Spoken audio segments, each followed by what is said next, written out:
have to fear is in war, fear itself. there is no substitute for victory. Let us never negotiate out of fear. We stand undivided, forever united, fighting hand in hand for the liberty we've earned, for glory and honor, for our sons and daughters, ever mindful of the lessons we've learned. Let the torch of freedom burn.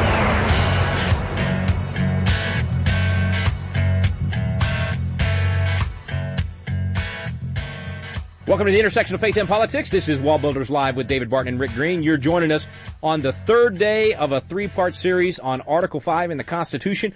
We're discussing the idea of a convention of states that's laid out right there in the Constitution and how it would take place. We're actually discussing it at the Pro-Family Legislators Conference several months back, so you're going to be listening to a panel that took place there with Mike Ferris, Senator Kevin Lundberg, and Representative Gary Bands and others from across the country, legislators and senators that came together to discuss this issue at our legislators conference during this panel. So we'll pick up right here. If you missed yesterday and the day before, it's all available on our website at wallbuilderslive.com.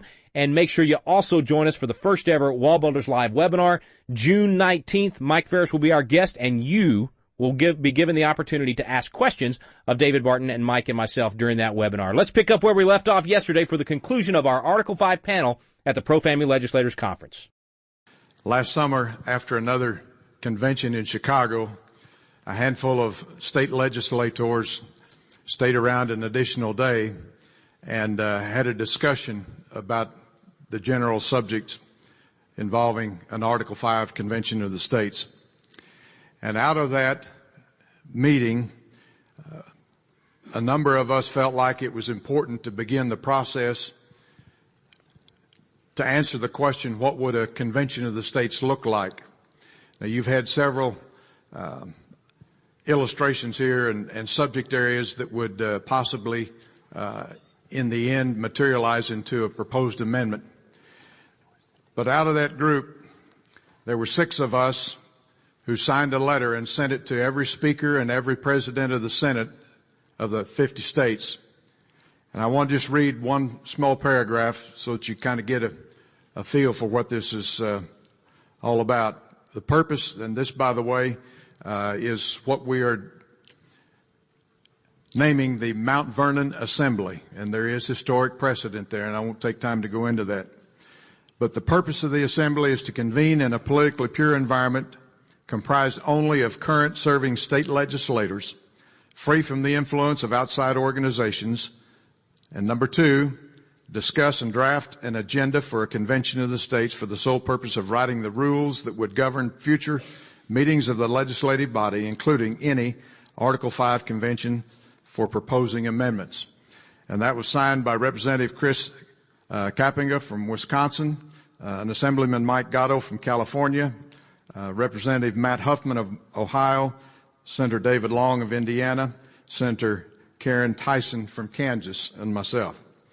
Gary, let me ask you real quick, if people didn't get that letter and they want to go, how do they find you? It's an open invitation to all legislators. The letter actually asked those leaders in the respective states to send a delegation of 3, a bipartisan delegation of 3. I think you can understand by the nature of the movement that it's going to be a little bit difficult. We do have people from both sides of the aisle who have indicated an interest in attending. As of yesterday, the conference call that I had yesterday morning, we've got more than 50 who have committed to attend for more than 20 states.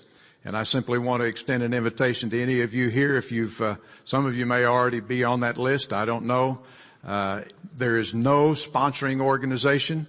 It's just a group of legislators who are convinced, based on the language in Article 5 of the United States Constitution, that state legislatures have equal standing with Congress to do one thing, and that's propose amendments.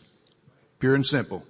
The fact that we've never done it speaks volumes about our abdicating our responsibility over the years. But we're facing difficult times, and it's time to step forward. And we don't have time to wait 2, 3 more decades and trying to elect better people to get this done. We're going to have to take some real courageous steps. I would ask that you right now think of your absolute toughest question about an Article 5 convention or a convention of the states, because there's some of you sitting out there that are very opposed to this. And I want you going home saying, well, I should have asked this, or I'm going to oppose these guys no matter what. Now's a great time to ask these gentlemen why they shouldn't do this or pursue this if you're strongly against it, or if you're on the fence and you're trying to decide and you've got an issue you're concerned about. So be ready with your question. If you would, come on up. I know you're next, and I'm going to ask you to keep it real short because we're down to 6 minutes, and I want to get at least 2 or 3 good questions in. Thanks, Rick. You know, it's interesting. We're hearing a great discussion at this meeting, and I want to commend everyone that's been involved in this effort to attempt to really look at what the Constitution says. I think that we have been paralyzed for the last 40 or 50 years by the fear of a runaway convention. The Founding Fathers gave us a linchpin to rein in an out-of-control federal government, and that was Article 5. We heard something very telling, though, already at this conference. And you remember when the Senator asked Ted Cruz a question about an Article 5 convention. And you might remember his answer. He said, that's one thing I've changed my mind on. I used to be in favor of it, but I've been contacted by many constituents who are afraid of a runaway convention. And so I've changed my mind. I don't think we ought to do it. He mentioned something that he thinks might be a solution called the Madison Amendment, and I agree with him.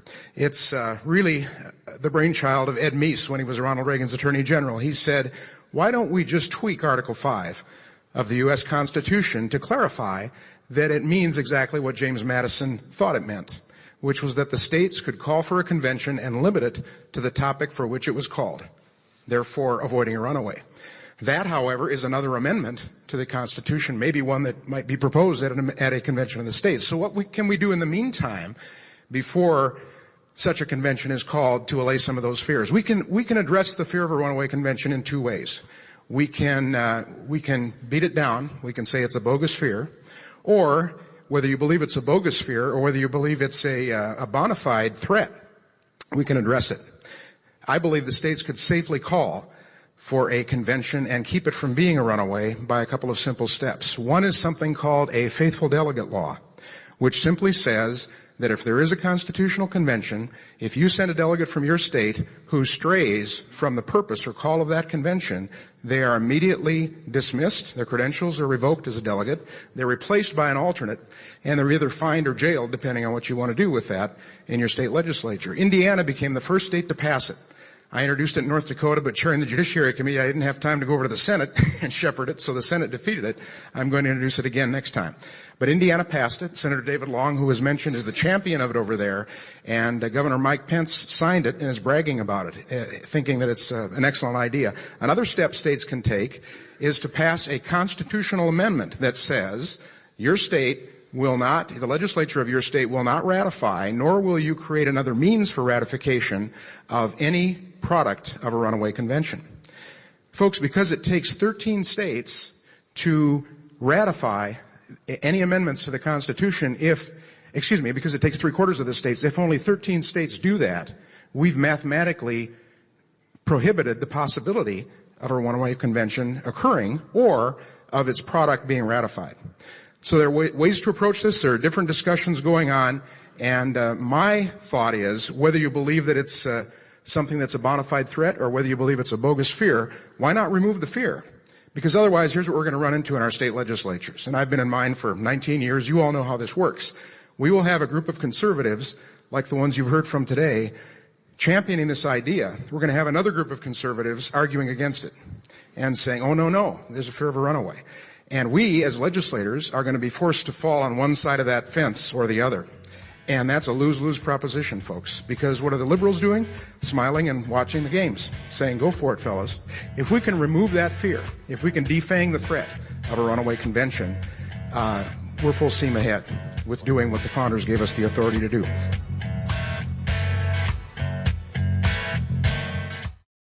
This is David Barton with another moment from America's history. Since the Ten Commandments have formed the basis of civil law in the Western world for over 2,000 years, an individual is more likely to find a copy of them in a government building rather than a religious one. Yet amazingly, numerous rulings over recent years now make it unconstitutional to display the commandments in many public arenas. Consider what Founding Father John Adams said about this. He declared, The moment the idea is admitted into society that property is not as sacred as the laws of God, anarchy and tyranny commence.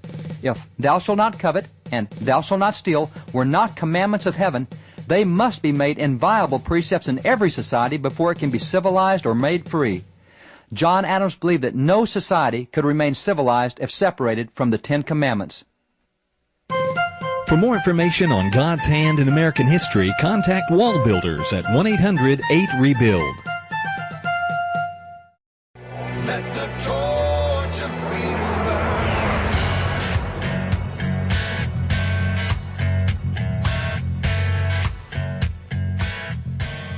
One other idea, the Regulation Freedom Amendment, is something else we're working on, and it was something that was discussed a little bit in principle earlier. I did that in my state 18 years ago, put the legislative branch in control of regulation, not the executive branch, and we can do that on the federal level with that measure as well. Thank you.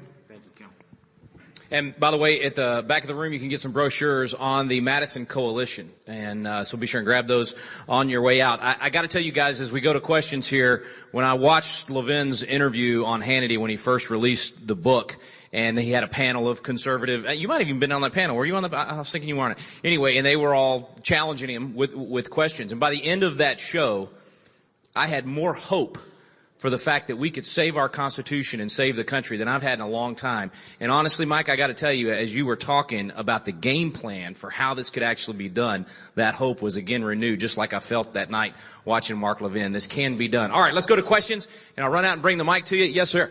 Thank you. Roman Buehler, I'm the director of the Madison Coalition and one of the authors of the Madison Amendment that Ted Cruz endorsed yesterday.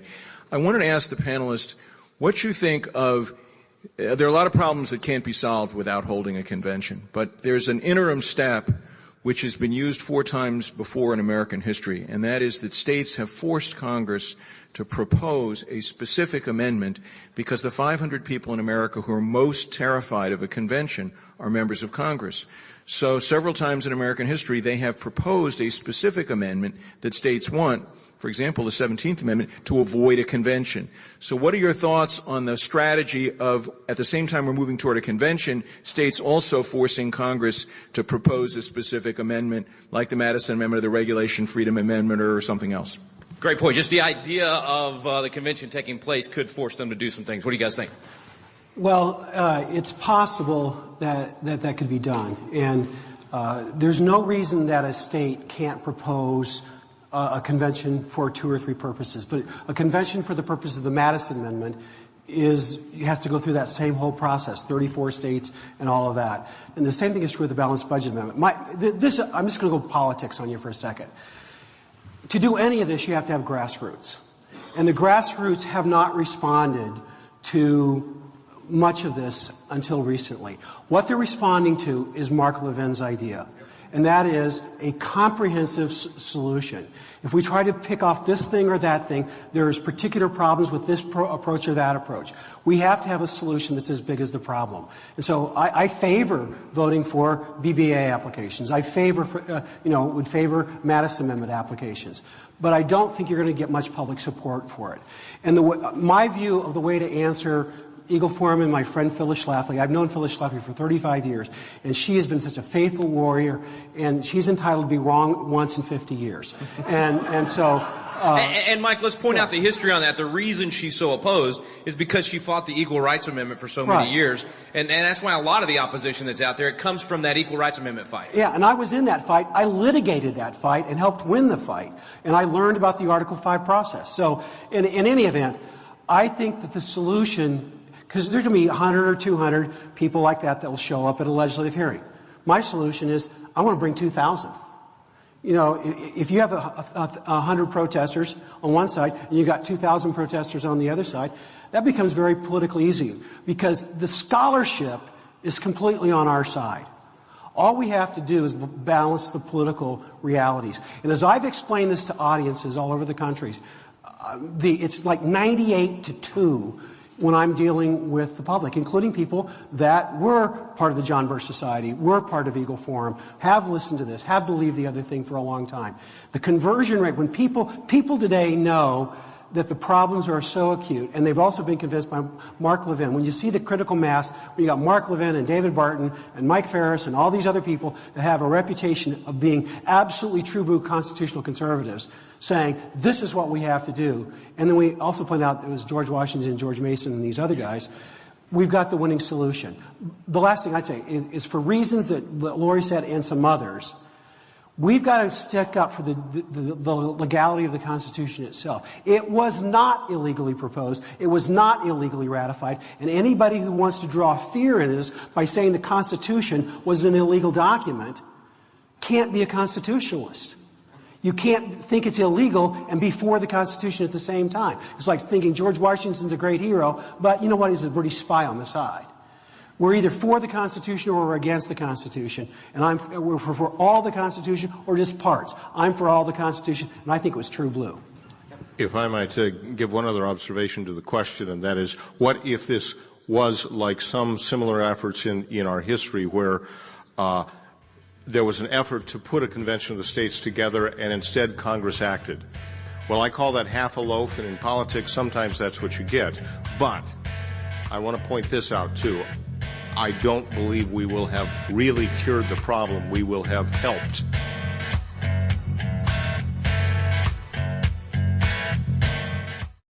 This is David Barton with another moment from America's history.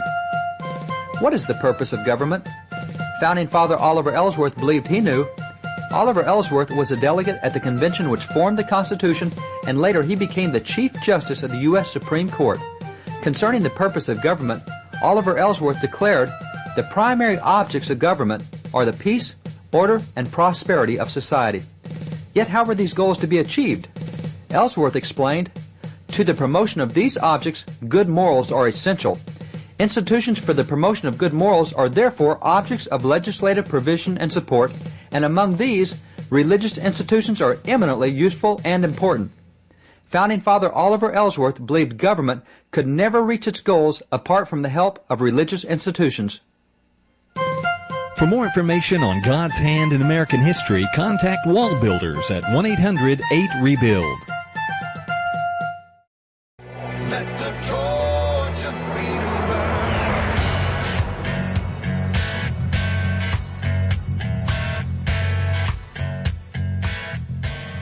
And I believe that there are two things that are going to happen with the Convention of the States and whatever amendments are proposed.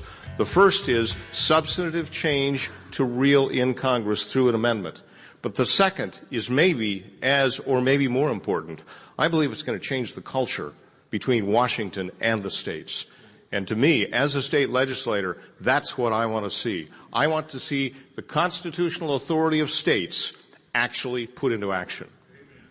And even educating people about the Constitution itself. If nothing got passed in a convention, think about what would be on the news every night. People would learn more about the Constitution in that time period than in the rest of our life. Okay, who's next? Yes, sir. One of the questions that I get is, the federal government doesn't follow the Constitution. Now, what difference will it make if we amend it? Well, that's true only if you recognize that they're not following the original intent or original meaning of the Constitution. They pretend that they're following the Constitution. But they point out, well, the General Welfare Clause. It boils down to the General Welfare Clause and the Commerce Clause are about 90% of the problems. And those are worded in a way that they get away with abusing their authority and pretending that they're in compliance with the Constitution. But if the General Welfare Clause is worded to say this, if the states can spend money on it, the federal government can't, then if they abuse that, then we have a real political revolution on our hands. Because the recent amendments are all complied with. And if they decide to openly defy the Constitution instead of pretending that they obey it, the world changes. And I don't think that they'll have the guts to do it. I don't think John Roberts would have the guts to do what he did in Obamacare if the General Welfare Clause said what it actually means. And the same thing is true of Commerce Clause. We can fix it, and they will have to obey, and the people will hold them accountable. Go to the question. Okay, you don't have to answer this question if you've already answered it. Maybe I just kind of snoozed a little bit through it. Okay. But would you explain how you're going to elect these delegates? What is the process? And I know you said no matter how many you send, one state, one vote. So just explain it as thoroughly as you can, please. The state legislature appoints the delegates. That's it. That's how they do it. The state legislature can decide to do it however they want to do. What I think they should do, this is just political advice, not legal advice, is they should appoint a handful from the state legislature that have supported the idea, and they should appoint a handful of citizens in their state that have helped lead the charge that also supported the idea. So you want to send friends of the convention to the convention, but the short answer is the state legislature sends who they want to send, and if we controlling 27 state legislatures as Republicans, and if you count Nebraska, 28, can't figure out how to elect a majority of 26 states, shame on us. We ought to have ourselves hit upside the head. It's not complicated, and it is a very safe thing to do. Especially when it's just about deciding who has the authority to make the decisions. It really does shift the discussion in a big way. Hey, Mike, do either of you guys have, Mike or Kevin, either one, do you have any recommendations on your websites, either the Article5Caucus.com or ConventionOfTheStates.com? I know you have model legislation, Mike, on calling for the convention, right, but in terms of how to choose those commissioners, do you have anything that they could get from you on that? We do. We have a book that I will send to anybody here who asks me for it. It's with all the appendices and everything. It's about 200 pages long. I had Rob Nadelson write it. One of the lawyers who works for me, Robert Kelly, and I proofread it and edited it a little bit, but Nadelson is the expert on Article 5, and we have a legislative handbook written for Leg Council, because when the Leg Council gets this stuff, they don't know what they're doing, and they're having to make this stuff up. So we have the expert in the whole country write the manual, and I will send it to anybody and everybody who wants it. And in there is a sample on how to do it. But we can also send you the way that the states did it in the Philadelphia Convention, the 1787 era. And so it's just real simple, that you name the delegates and you state what their authority is. Okay. On the Article 5 Caucus website, we've got a resources page with much of that information as well, and there's plenty of stuff to dig into.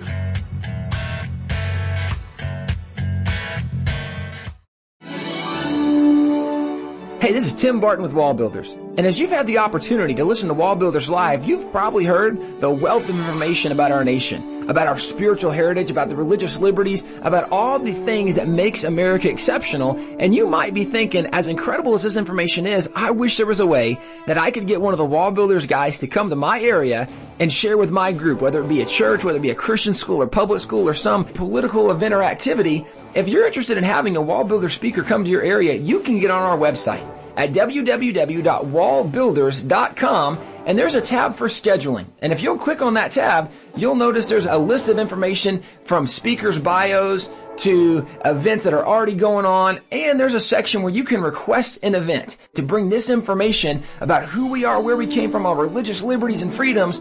Go to the WallBuilders website and bring a speaker to your area. Let the torch of freedom burn.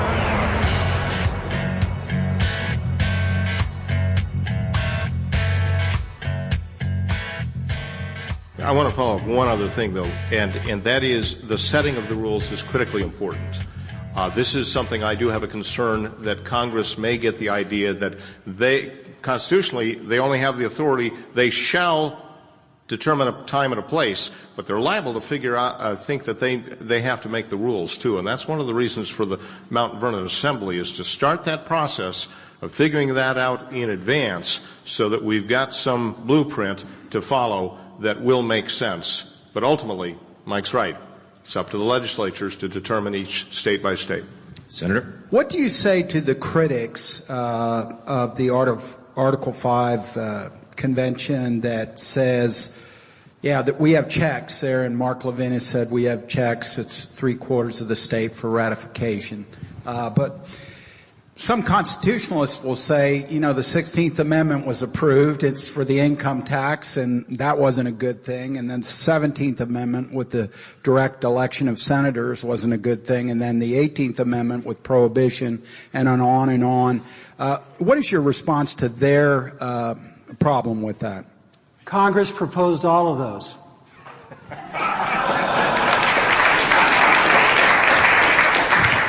And I would say, you know, I've spent far too much of my world in this, in a sense, but it's that important that and so I've interfaced with a lot of people over the last few months, and I'm sure Mike has as well. I have been quite pleasantly surprised with the fact that those who I expected to be very strong opponents to this from the right are not quite as strong as they seem to be. Okay, guys, we are out of time. Thank you, gentlemen. Fantastic job. We appreciate your input and your wisdom on this. Well, that's the conclusion of our Article 5 panel that took place at the Pro-Family Legislators Conference a few months back with Mike Ferris, Senator Kevin Lundberg, and Representative Gary Bands and others from across the country that came to discuss this issue of an Article 5 convention or convention of states that's laid out in Article 5 of the Constitution and the merits of having the states actually propose constitutional amendments and then, of course, have to ratify them as well. To find out more, visit our website at wallbuilderslive.com. You can also visit conventionofstates.com. If you're interested in this effort, then you can actually go to that website, Convention of States, and find out more of how to get involved and see what's happening in your particular state on this issue. But don't miss us on June 19th. Mark your calendars and join us for the first ever WallBuilders Live webinar. It's going to be with special guest Mike Ferris, who you've heard from today in the last couple of days. We're going to discuss this issue of a convention of states, and you are going to be able to ask questions live right there with Mike Ferris, David Barton, and myself, Rick Green. Thank you for listening to WallBuilders Live. We stand undivided.